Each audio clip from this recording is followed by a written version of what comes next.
If you're using a Craftsman V12 or V20 battery charger, the LED lights help you quickly understand what's happening during charging.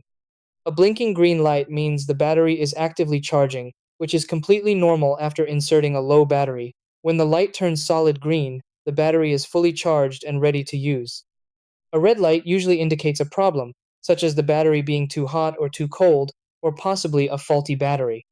If there's no light at all, it may point to a poor connection, damaged battery, or charger issue.